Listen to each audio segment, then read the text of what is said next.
broadband, broadband, broadband. Now I want to say AI, AI, AI.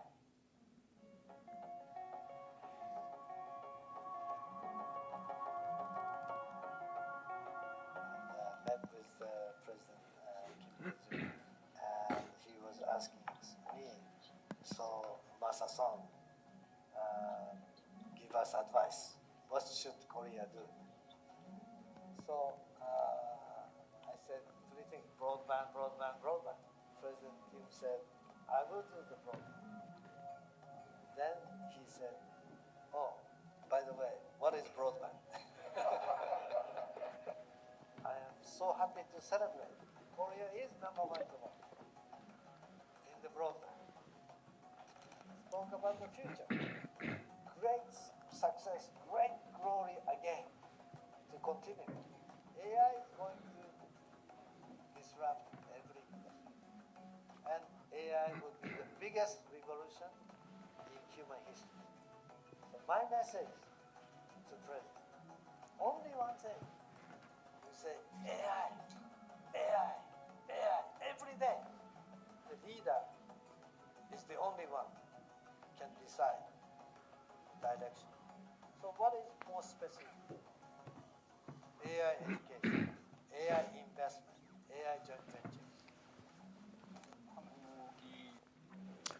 예, 손정희 회장은 어떻게 보면은 투자한 회사들이 각각 다른 분야라 하더라도 연결을 시키고, 그리고 같은 분야에 투자하는 것은 실제적으로 벤처 캐피탈이 잘 안 하는 영역으로 알고 있는데, 같은 업종에 나라가 다른 회사들을 투자를 했어요. 그 나라에 그 회사를 통해서 데이터를 다 가져오려고 하는 그런 전략이지 않을까라는 생각을 들어집니다. 그래서 플랫폼 황제를 꿈꾸고 있다라고 이야기를 해요. 그래서 그 사례가 뭐 소프트뱅크 쪽에서 올라, 그랩, 디디투싱, 99, 우버, 이 자율주행과 관련 차량 공유와 같은 그 기업들을 다 투자를 했고요.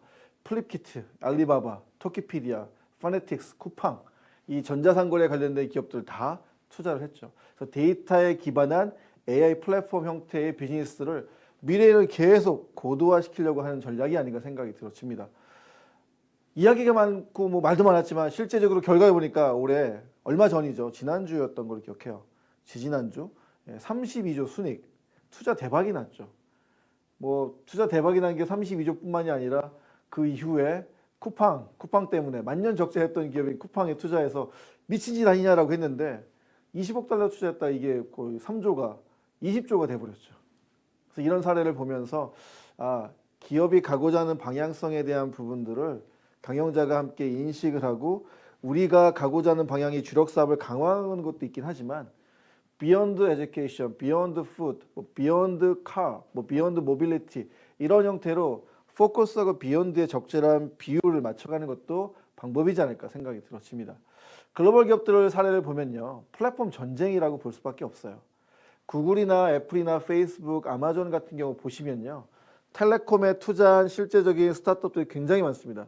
다시 말하면 텔레콤 비즈니스의 이 영역, 이 산업에 데이터를 확보하기 위해서 스타트업의 솔루션을 가져오고 그 스타트업과 협업하는 사례들이 굉장히 늘어나고 있죠.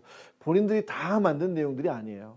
헬스케어도 마찬가지고 리테일, 에너지, 유틸리티, 미디어, 엔터테인먼트, 파이낸셜, 모빌리티, 트래블, 레저, 이 각 산업에 실제적으로 그 안에서 데이터를 모으기 위한 플랫폼 비즈니스를 계속적으로 투자하고 계속적으로 그 데이터를 통해서 고도화시키는 전략들을 펼쳐가고 있다.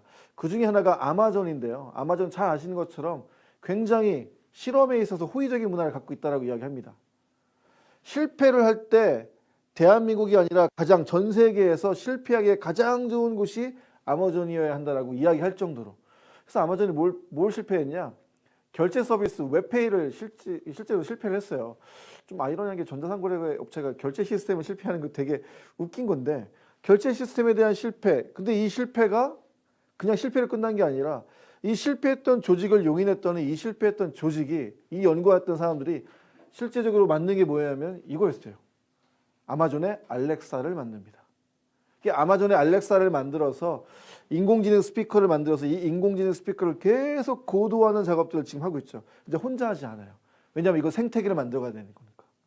그래서 1억 달러 펀드를 조성을 해서 엑셀러팅 기관인 테크스타와 함께 이 아마존의 이 알렉사를 똑똑하게 하기 위한 비즈니스 스킬, 재무, 커뮤니케이션, 자동차, 교육, 음식, 게임, 헬스, 피트니스, 영화, TV, 음악, 뉴스, 유머, 쇼핑 어마어마한 이 기술 스킬들을 알렉사에 계속 앱을 갖다 만들어서 그 앱을 갖다 다운받아 계속 쓰면 어떻게 될까요? 데이터가 축적되면 축적될수록 고도화되겠죠. 그 전략을 펼치고 있다라고 보여집니다. 다시 말하면 나중에 알렉사가 점점 똑똑해지면은 어벤져스 영화에 나오는 자비스 그 이상으로 되지 않을까도 생각이 들어집니다. 시스코 같은 경우에는 여러분 잘 아시는 웹엑스, 지금 줌과 함께 팀즈도 쓰고 있고 하지만 시스코가 웹엑스를 만들었는데 이 웹엑스를 만든 계기가 뭐냐면 라우터를 판매하고 네트워크 장비를 판매하던 그 회사가 실제적으로 고객들이 원하는 걸 보니까 우리는 이것도 필요하고 저것도 필요하고 저것도 필요한데 우리는 라우터하고 이 네트워크 장비 그 이외의 솔루션에 대한 부분들은 우리가 다 만들기엔 되게 벅차기도 하고 이걸 다 만들어야 되나 싶기도 하는 거죠. 그랬을 때 A&D 전략을 짭니다. 그래서 우리가 만들지 않고 스타트업 중에서 괜찮은 좋은 기업들 중에서 솔루션이 괜찮다 그러면은 우리랑 함께 연합해서 이 솔루션을 만들어보고 그 기업에 같이 패키지로 들어가자. 그래서 모바일 시스템, IP 전화망, 이메일 시스템, 사내 메신저, 컨택 센터, 교환원, 영상 콜 처리, 화상회의 시스템 이런 것들을 다 같이 만들어서 한 번에 패키지로 실제로 마케팅 영업하는 것을 전략을 구사합니다. 이걸 A&D라고 이야기를 해요. 그래서 그때 만들었던 것 중에 하나가 웹엑스라고 이야기를 합니다. 지금은 이제 시스코가 인베스트 조직에 있어가지고 그것들을 계속 진행을 하고 있죠. 글로벌 기업 중에 스타벅스도 지금 오픈 이노베이션을 잘하고 있는데 한국무역협회랑 진행을 잘하고 있어요. 한국무역협회가 오픈 이노베이션을 정말 잘하는 것 같아요. 많은 기업들을 도와주기 위해서 애쓰고 수고하는데 스타벅스도 실제적으로 본인들이 모든 걸 다 개발하지 않고 이 스타벅스의 고객들한테 새로운 경험과 새로운 서비스를 만들어내기 위해서 혁신적인 이 스타트업들의 아이디어를 들여오고 그것들을 같이 하기 위해서 아까 얘기했던 POC라고 하죠. 프로젝트, 공동의 POC 프로젝트 기회를 제공하고 실증 테스트를 통해서 괜찮으면은 투자 유치에 대한 부분들의 가능성이 높아지기 때문에 그 이후에는 우리가 투자를 할 수도 있다라고 해서 이렇게 아예 기관 모든 데다 뿌려서 공고해서 모집하기도 합니다. 바이엘 제약도 그렇게 했고요. NX, 니비아도 그렇게 얘기했고요. 벤츠도 그렇게 진행을 하고 있습니다. 굉장히 다양한 글로벌 기업들이 무역협회랑 함께 이 오픈 이노베이션을 하는데 실제로는 글로벌 기업만 하는 거 아니고요. 국내 기업들도 많이 하고 있습니다. 그래서 지금 보시면은 성과들이 굉장히 많이 나왔어요. 국내와 대기업과 1대1대 미팅을 통해서 그리고 넥스트 라이즈라고 하는 이 내용들을 통해서 굉장히 많은 것들을 활성화시키고 있다고 보여집니다. 투자 유치, 기술 판매, 납품 계약, 파트너십. 실질적으로 이런 부분들이 행사로 그치지 않고 그 다음으로 이어지기 위해서 중요한 건 팔로업이거든요. 그래서 투자 유치가 되고 기술도 판매가 되고 해외에 진출될 수 있게끔 끝까지 이 부분들을 성과낼 수 있도록 효과적인 방법들을 만들어내는 게 굉장히 중요한 부분이라고 보여집니다. 삼성전자 같은 경우는 여러분 잘 아시는 것처럼 C랩에 대한 부분들을 만들어서 이것들을 같이 진행을 하고 있어요. 원래는 내부의 혁신적인 내용들, 실제적으로 문화를 바꾸기 위해서 진행했지만 이거를 해외 쪽 해외뿐만 아니라 외부로 눈을 돌려서 그래서 아웃사이드 C랩이라고 이야기하는데 잘 보시면 두브레인부터 이렇게 기업들이 있지 않습니까? 이 기업들을 잘 보시면은 하드웨어 기업들이 거의 없는 걸 볼 수 있어요.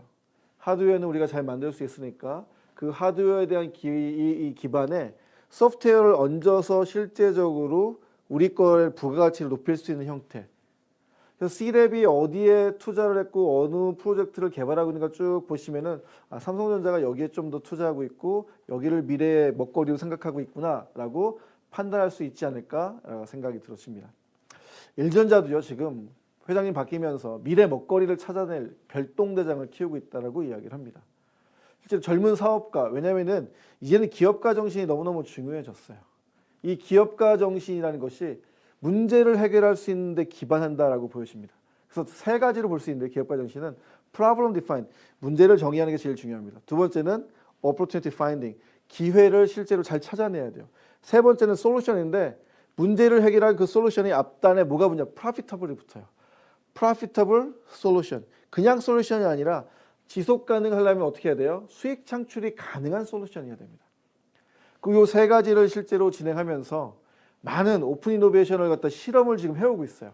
수없이 많은 스타트업과 함께 같이 가속화될 수 있는 것들을 만들어가고 있습니다. 그래서 이제는 스피노프까지 시키면서 LG전자 사장이 부러워하더라라고 이 기사를 떴거든요. 저는 어떻게 썼냐면요.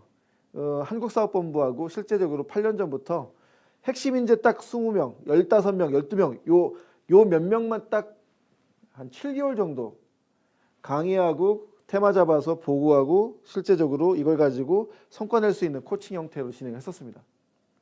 그래서 프로세스를 정립하고 신제품을 제안하고 새로운 시장을 개척하고 솔루션을 제안할 수 있는 형태, 이 네 가지 형태로 확장을 해서 성과도 많이 냈었고 그 안에서 실제로 육성된 인력들이 지금 팀장이 되고 임원이 되었다고 보시면 될 것 같아요. 현대차는 워낙 이 일을 또 잘하고 있습니다. 제로원을 통해서요. 지금 전 세계 이제 4개 국가에 실리콘밸리, 그다음에 이스라엘, 그다음에 독일, 그다음에 중국 이렇게 4개 국가의 지역별로 좋은 스타트업들을 발굴하기 위해서 아예 전폭적인 지원을 하고 있죠. 롯데 같은 경우는 아예 엑셀레이팅 기관을 설립해서 스타트업과 협업하고 있는 모습들을 볼 수가 있습니다. KT 같은 경우에는 여기서 스피노프한 기업이 엔젠바이오인데요. 얼마 전에 상장이 됐었죠. 정말 잘한 사례라고 보여집니다. 그리고 KPI 방향도요. 100점 만점에 30점 이상이 30점이 이게 뭐냐면 딴 게 아니라 중장기 미래 가치에 대한 부분들 고객 중심으로 다 바꿔놓고 새로운 혁신에 대한 부분들을 만들 수 있는 중장기 전략, 성장 동력 찾아라. 그거 못하면 안 된다. 라고 해서 KPI에 대한 내용도 다 바뀌었죠. 이 회사는 전통적인 제조 회사인데요. 이 회사가 제가 자문한 지 꽤 오래됐거든요. 근데 정말 많이 지금 변화를 추구하고 있다라고 보여집니다.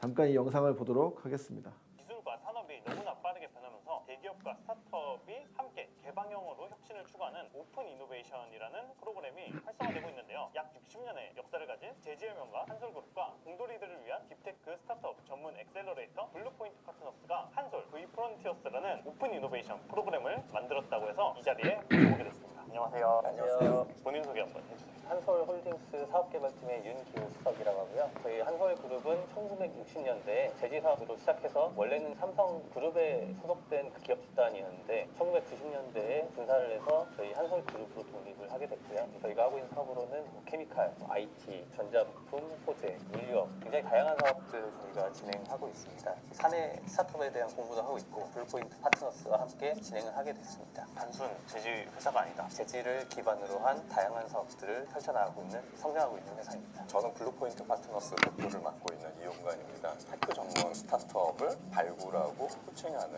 일을 하고 있고요. 지금까지 130여 개 스타트업에 투자를 해왔고요. 대표적인 포트폴리오 몇 개? 지속 가능성에 관련된 주제를 최근에 많이 투자하고 있어요. 재활용 쓰레기 분류 많이 하잖아요. 그럴 때 제일 좀 죄책감이 드는 소재가 있는데 화장품 버릴 때 다 썼다고는 하지만 이렇게 다 막 묻어 있고 이 화장품 용기에 액을 담는 부분은 실리콘 러버로 된 이너셀을 따로 만들어서 한 방울도 남김없이 수축돼서 다 쓰게 만들고 화장품으로 오염이 되지 않아서 재사용할 때는 빠르게 재사용할 수 있는 그런 기술이거든요.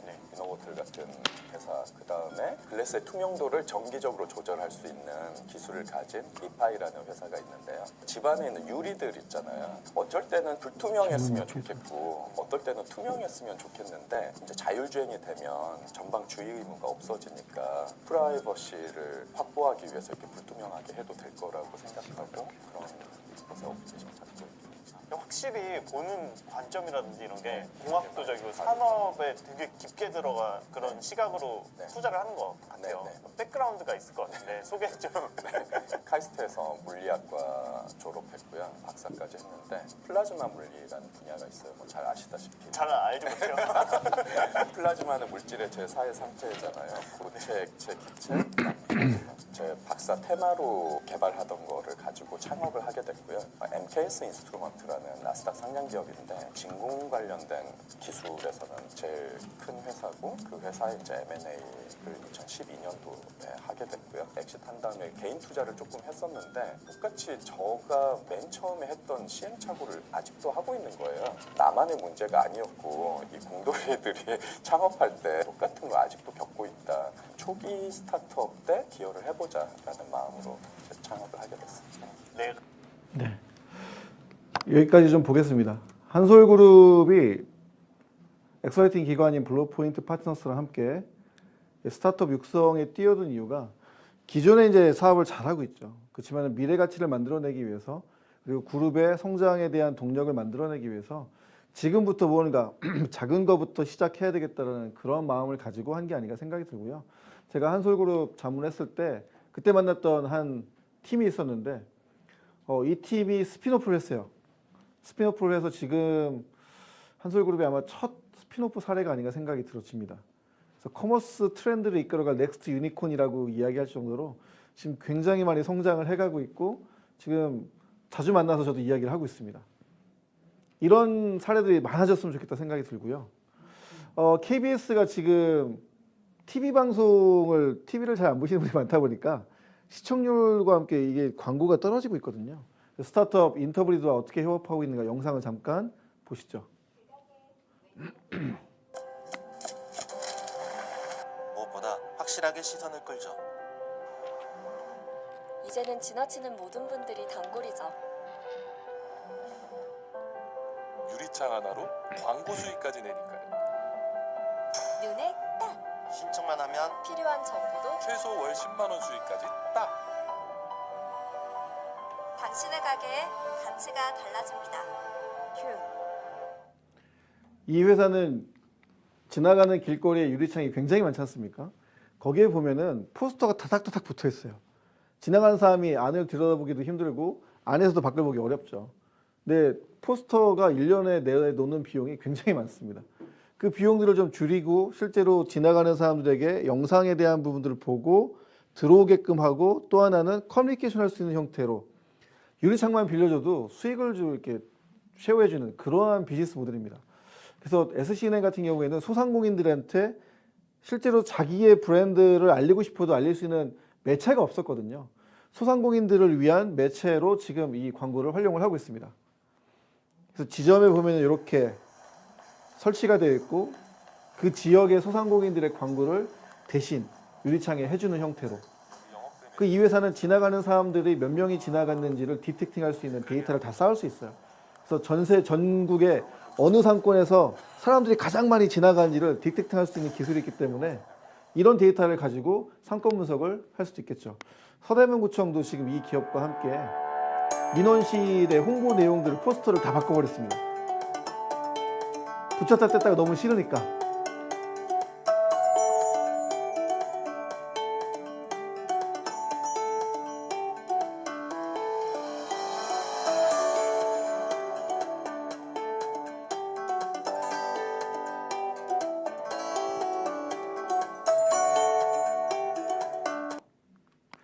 그 다음에 LS 산전 같은 경우에도 미국에 있는 펄즈 시스템, 실리콘밸리에 있는 엣지 컴퓨팅과 실제로 빅데이터 관련된 AI 전문 기업인데요. 이 회사와 스마트 팩토리 솔루션을 같이 만들었습니다.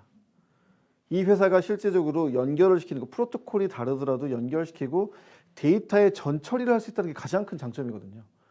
여러분 우리가 데이터를 전처리하고 후처리하는 게 있는데 이 데이터 클렌징하고 데이터 라벨링하는 것들 앞에 전처리하는 게 이게 굉장히 수고스럽고 돈이 많이 들어요. 그리고 어렵고 그리고 다양한 회사에 실제로 플랫폼 기사 이 회사라면은 다양한 곳에서 데이터를 받아야 되기 때문에 데이터가 어떤 데는 000일로 들어오고 어떤 데는 그림으로 들어오고 어떤 데는 뭐 숫자로 들어오고 어떤 데는 그냥 통으로 들어오고 근데 이 전처리를 통해서 원하는 형태의 데이터로 다 보내줄 수 있는 그러한 기술을 갖고 있기 때문에 LS산전이 본인들의 이 시스템에다가 이 회사의 소프트웨어를 갖다가 인베드 시켜버렸어요. 그래서 엣지 허브라는 기술을 솔루션을 만들고 이걸 스마트 팩토리, 스마트 시티 솔루션으로 지금 만들어서 지금 활용을 하고 있습니다. 얼마 전에 KTIS, 국내 KTIS와 펄즈 시스템이 노코드라고 해서 API 오토플로우라는 제품인데 코딩이 없이 서버를 만들어요. 여태까지 코딩을 하지 않고 드래그 앤 드랍으로 앱을 만드는 거 있었지만은 서버를 만드는 기술은 없었거든요.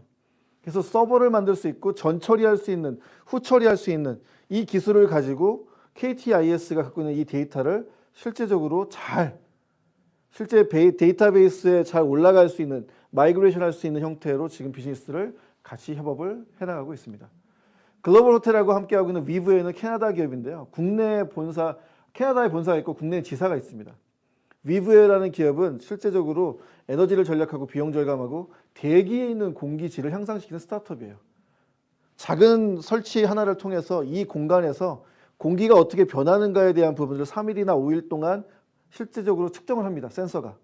측정을 하는데 한 20가지 이 이산화탄소부터 시작해가지고요. 부유물질 나오면 안 되잖아요. 그죠? 온도, 습도, 노이즈, 공간 내에 있는 모든 공기 20가지 정도를 측정을 하고 95% 이상 정확도를 실제적으로 자랑을 하고 있다고 해요. 그래서 이 센싱을 통해서 앞으로 5일 이후에는 프레딕션, 실제 이 공간이 에너지를 어떻게 쓰고 에너지를 어떻게 절약해야 되는지에 대한 부분들을 프레딕션 할 수 있는 시스템을 갖고 있다고 합니다. 그래서 POC를 지금 글로벌 호텔랑 가전기업과 호텔기업과 같이 함께 하고 있어요. 같이 함께 하면서 예상되는 결과 호텔의 매출이 증대되고 고객들한테 실제로 서비스를 향상시키고 그걸 통해서 많은 사람들한테 만족도를 높이겠다. 그래서 2021년 2월, 이번 달부터 시작해서 3월, 4월까지 그리고 내년 2월까지 해서 테스트 결과에 따라서 글로벌로 이렇게 확장시켜 간다라고 이야기를 합니다. 동서발전 같은 경우에는 우리가 실제적으로 발전소가 에너지에 대한 부분들을 많이 가져와야 되는데 쉽지 않거든요. 그래서 이 회사가 울산에 있는 작은 기업이죠. 울산에 있는 NX 테크놀로지라는 기업과 함께 연합해서 이 회사의 솔루션을 대학에 지금 적용을 하고 있습니다. 스마트 캠퍼스를 만들겠다.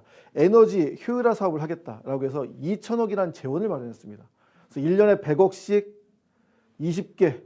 1년에 20억씩 10개 캠퍼스에 적용을 하는데 캠퍼스는 돈 들어갈 게 하나도 없다고 합니다. 동서발전의 모든 비용을 다 20억을 대서 시스템을 구축하면 에너지가 절감되는 거에 따라서 100원이 절감됐으면 90원은 동서발전이 가져가고 10원은 학교에 또 장학금을 내놓는다고 합니다. 이런 형태에서 NX 테크놀로지와 함께 같이 비즈니스를 키워가고 있고요. 지금 제가 지금 하고 있는 이수그룹 같은 경우에도 오픈 이노베이션을 진행을 하고 있습니다. 그래서 사내벤처 육성하고 외부 스타트업들 발굴하고 특정 분야, 바이오 쪽에 있는 분야를 실제적으로 확산시키기 위해서 이 내용들을 같이 하고 있고요. 건설회사도 마찬가지입니다. 건설회사도 본인의 회사가 크긴 하지만 중간급에 있는 중견 건설사들은 많은 어려움이 있거든요. 성장 동력을 찾고 싶은데 특히 경영자 2세 분들이 아버지가 사업하는 거 좋긴 하지만 내가 하고 싶은 비즈니스가 있어요. 이 분야를 키우기 위해서 오픈 이노베이션에 굉장히 많은 부분들을 투자를 하고 있습니다. 호반그룹도 하고 있고 동원그룹도 하면서 신한 같은 경우에는 교원, 그 다음에 굿네이버스, 두산, 하이트질러와 함께 오픈 이노베이션을 통해 비즈니스의 성장성을 갖는 것을 진행을 하고 있습니다. 제가 지난주에 지자체하고 처음으로 스파크 프롬 오픈 이노베이션을 했어요. 이 경북의 경제진흥원에 우리 전창록 원장님께서 어떻게 보면 해안이 있으신 것 같다 생각이 들었습니다. 대구 경북 지역의 스타트업들이 크게 많이 성장하지 못하고 있다 보니까 이 지역의 스타트업들 그리고 이 지역에 있는 제조기업들을 성장시키기 위해서 붙여놓고 함께 문제를 해결하자라고 해서 8개 기관이 함께 공동으로 협약을 맺었어요. 그리고 우리 같이 오픈 이노베이션 하자. 그래서 기업이 갖고 있는 문제를 스타트업이 해결할 수 있는지 이 솔루션을 찾고 같이 함께 빌드업하자라고 의기투합을 지난주에 같이 했습니다. 그래서 올해 한 4번 정도 진행이 될 텐데요. 이걸 통해서 좋은 사례가 만들어졌으면 좋겠습니다. 앞으로 제조기업은요. 그냥 제품을 갖다가 판매하는 수준이 아니라 이 제품의 프로덕이 아니라 프로덕 시스템 형태로 전환이 되어야 되지 않을까 생각이 들어집니다. 모든 비즈니스가 데이터를 게더링할 수 있는 형태로 다 전환이 되어야 된다는 얘기죠. 그리고 서비스, QCD 관점도 좋긴 하지만 게임의 룰을 바꾼 기업들 대부분을 보면요. 솔루션과 서비스 형태의 비즈니스가 다 바뀌었거든요. 하드웨어 중심에서 서비스와 솔루션 중심으로 이런 부분들을 많이 바뀌어져 갔으면 좋겠습니다. 자, 적용 방안에 대해서 좀 이야기를 좀 하도록 하겠습니다. 여러분, 이걸 적용하려면요. 여러분 급하게 하면 좋긴 하겠지만 여러분 회사를 먼저 깊이 알아야 됩니다. 우리 회사가 오픈 이노베이션을 통해서 성장을 한다 그러면은 신사업에 대한 전략, 구조, 프로세스, 보상, 인력 이 5가지에 대한 부분들이 우리가 실제 질문을 던져봐야 돼요. 우리는 정확한 전략이 있는가? 이걸 실행할 수 있는 조직이 있는가? 프로세스가 명확하게 있는가? 보상의 체계가 갖춰져 있는가? 그리고 이걸 실행할 수 있는 핵심 역량을 갖고 있는 인력들이 있는가에 대한 부분들을 같이 고민을 해봐야 됩니다. 실제로 신사업에 대한 의견을 갖다가 다른 대기업에서 물어봤어요. 그랬더니 임원들의 의사결정이 너무 느리고 안 하려고 한다. 명확하지가 않다. 리스크는 없이 수익성은 보장된 산업만 찾으려고 한다. 신사업 담당 부서가 설립됐음에도 불구하고 기존에서 실제로 연동돼서 하는 경우가 굉장히 많다. 당장 매출내라고 하는 이유가 많다. 여러분 신사업은 기존 사업하고 평가 기준이 같으면 안 돼요. 같을 수가 없죠. 어떻게. 그래서 이 부분들을 조금은 달리 기준을 가지고 적용을 해야 되지 않을까 생각이 들어집니다. 그래서 여러분이 할 수 있는 가장 좋은 방법은 먼저 현실 제각부터 해야 돼요. 여기도 몇 조 되는 기업인데 우리가 중요하다고 생각하는데 경쟁력을 보니까 지금 많이 뒤처져 있다라고 본인들이 평가를 하고 있어요.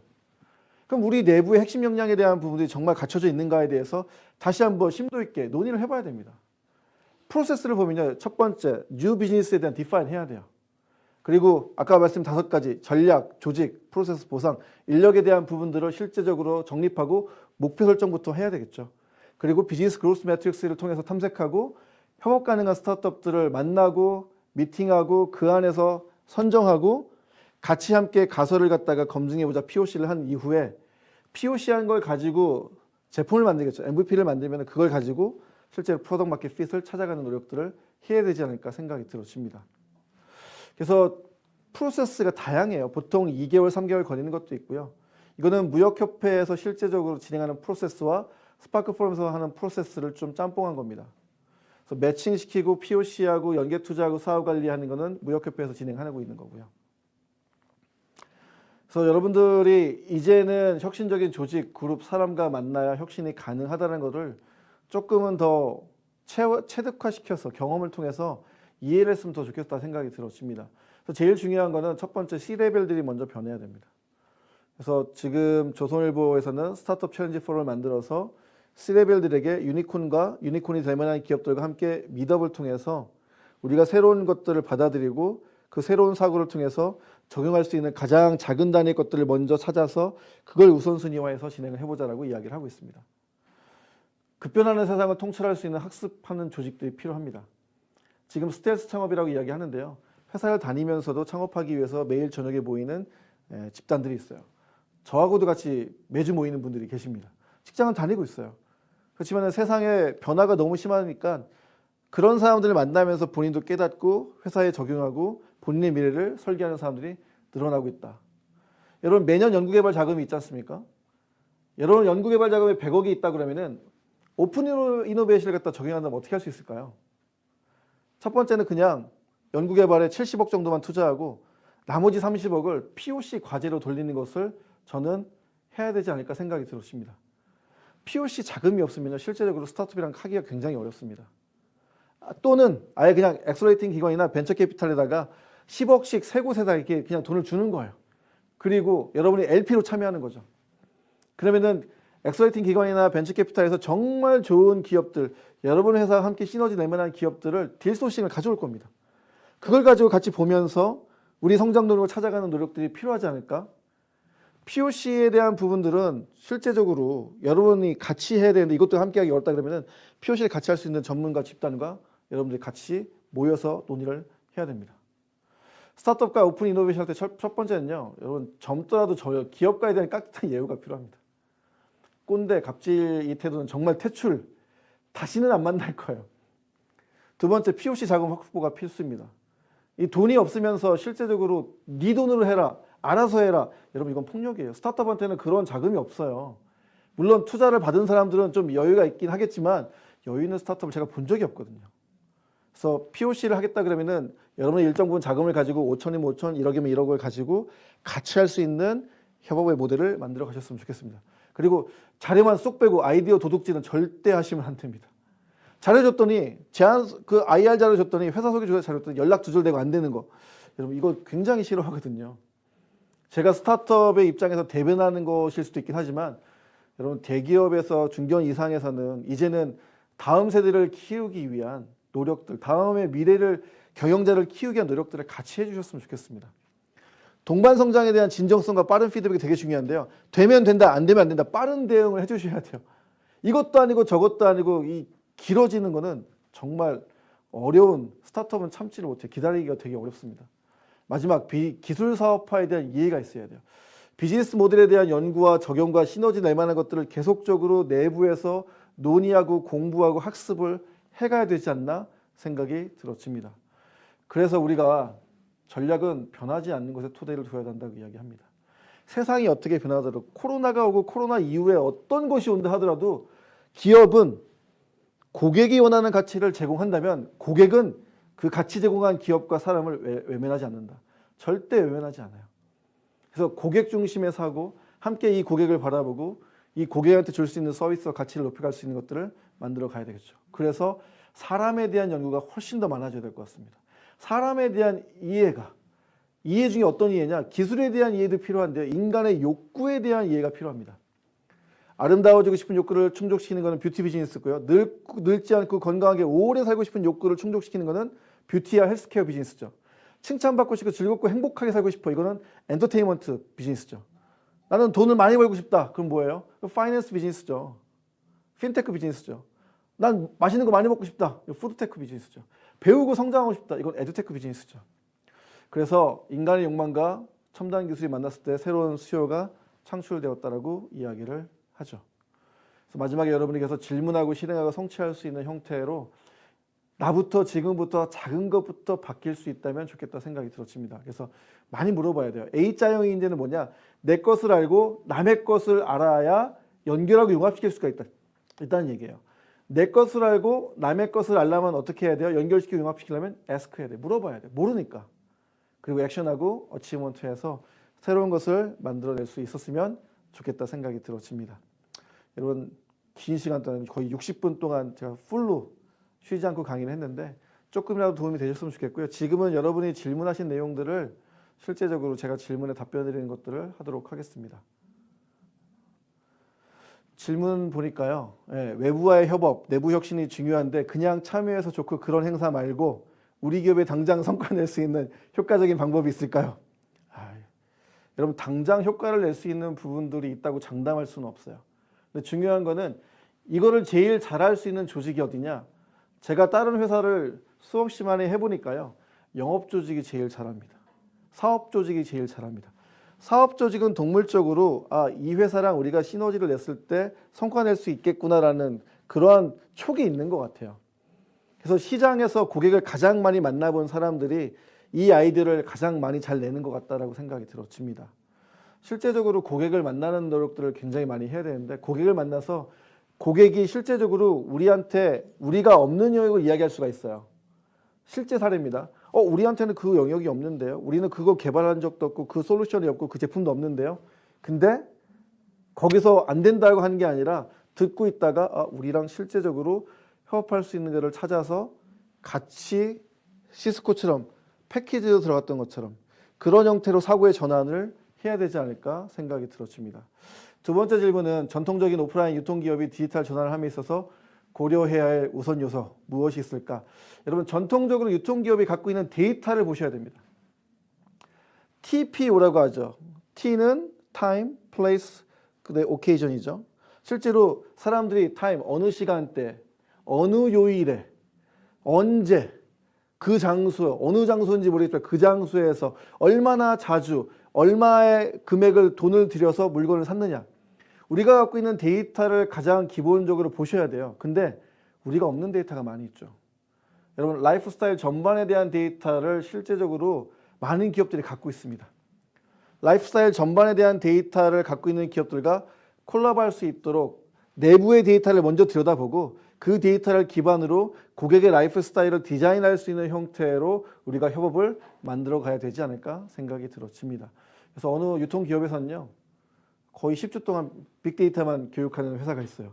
이번에 제가 진행을 하는데 10주 동안에 기존에 있는 데이터뿐만이 아니라 외부에 있는 데이터도 읽을 수 있고 거기서 인사이트를 뽑고 협업할 수 있는 모델을 만드는 것들 액션 베이스 러닝 형태로 진행을 합니다. 그래서 기업의 내부 조직들이 변하려면 제가 볼 때는 C레벨, 기업의 문화는 결국 리더가 창출합니다. 리더는 문화를 만들어가는 사람이라고 생각합니다. CEO가 누구이고 팀장이 누구이고 부장이 누구이고 사업부장이 누구냐에 따라서 리더가 누구냐에 따라서 문화는 바뀔 수가 있다. 그래서 여러분들이 여러분 조직을 어떤 문화로 어떻게 오픈해서 이노베이션을 만들어갈지를 고민해 보시고 그 답을 같이 찾아가셨으면 좋겠습니다. 여러분 경청해 주셔서 감사합니다.